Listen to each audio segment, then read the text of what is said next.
friends, welcome back to Nook. So today I'm going to make something I've only made once in the last 23 years, and I don't know for sure if I've ever made it before then.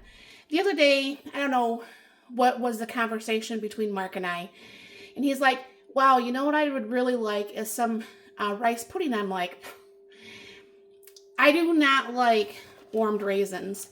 I remember trying it because my grandma made it often when I was growing up, when I was there, and I'm like, and it was always warm, and I don't like warmed raisins for whatever reason. I don't care what it's in. Just not a fan. So I've never enjoyed the taste of this pudding. All right. I do like banana cream or banana pudding, but that's about the end of my pudding liking. I mean, chocolate is okay for a bite, but I'm not a big pudding fan. So Mark's like, hey, you know, next time we have some extra rice, blah, blah, blah. So here we are. I have some extra rice from the other day, and I'm going to go ahead and bring you down here and show you what we're going to do. Now, I went all over the internet trying to find one that might work. Now, I have 2.5 cups of rice here, all right? And I'm hoping I picked the right fry pan, honestly. I don't like when I spill things all over my stove.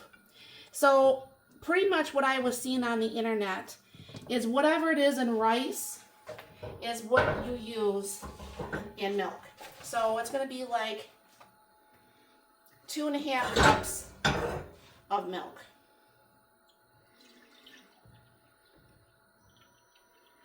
And then what we're going to be doing is this. You have to pretty much stir for like what seems like forever. Now, the one girl I did see, she did leave a little bit of milk behind because that's what you mix like the egg in with, all right?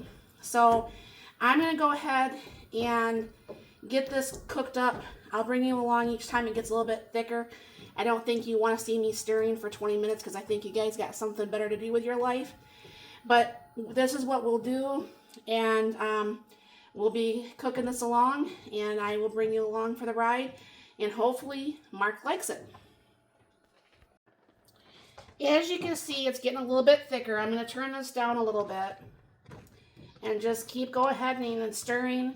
I am going to go ahead and put in the 1/2 cup of sugar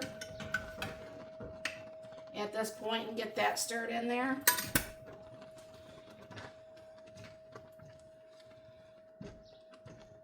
I hope this tastes okay.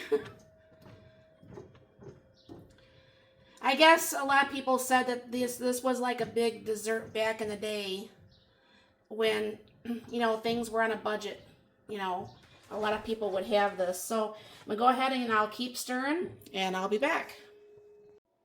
All right, at this point, I'm going to go ahead and use the rest of this milk. I'm going to crack an egg and put that in there. And I'm going to go ahead and whisk up the egg some. Trying to use as less dishes as possible, obviously.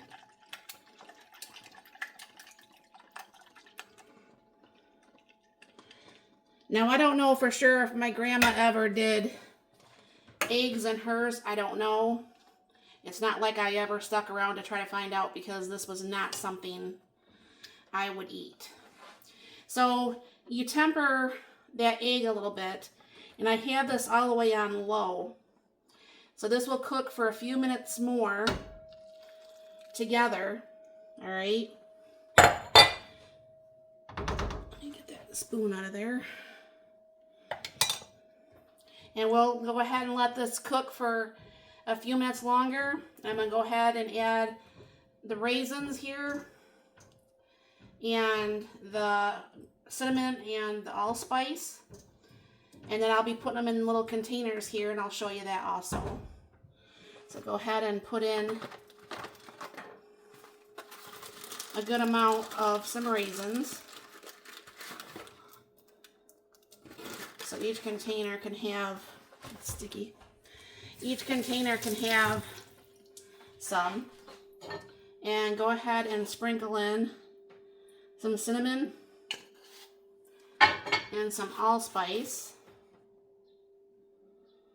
Now, obviously, Mark will know if he wants more raisins put in this, if he's going to want more allspice. You know, it's just like a topper type thing. That I'm not for sure. This kind of looks exactly how it looked with my grandma making hers. Still not a fan. I love the smell of cinnamon, but unless it's like a cinnamon roll, I don't really care for cinnamon that much. You know, like how kids, you ate the cinnamon toast with the sugar and the butter and the cinnamon? I was never one of those kids either, so I know, I'm weird. So I'm going to go ahead and let that cook for a few, and I'll be right back. Okay, so I forgot to add the pinch of butter, but this is still warm, and the butter will melt really fast. And I also forgot to put a little bit of vanilla. I'm going to go ahead and just use up the rest of that container. I guess I'm going to have to order more vanilla. Take this out of here for a minute. And I will come back and dish this up as soon as this butter melts and get this all spread out, and we'll show you how we are able to just go ahead and just toss this in the fridge, and Mark can pull them out as he wants them. Alright, so this is all ready to go. And I'm using my little 8-ounce squatty jars. This is usually what we put the yogurt in when we make homemade yogurt. Now I'm not going to put the top on here yet because obviously I need this to cool, but it's just this top like this. You could get those in Walmart or anywhere. So pretty much, I don't know, we'll find out if Mark likes this when he gets home. If he likes it when I do have extra rice left over, I'll go ahead and make that up for him. Like I said, it's not something I plan to eat, and I was talking to Mary, and she's like, yeah, I'm not a big fan of it either. So I'm glad I'm not the only person. But, I mean, it's kind of nice when you can use leftovers for other things and have it become a really tasty meal. I guess I didn't need that many containers. So I'll just try to spread that on these other ones that don't have as much. And soak my pan and get that all in the refrigerator. And Mark will try it when he gets home. So that's what that's looking like. I don't know if he's going to want more spices on the top or anything like that, but we'll find out when he gets home. So thank you very much for stopping by. You have a very blessed and wonderful day.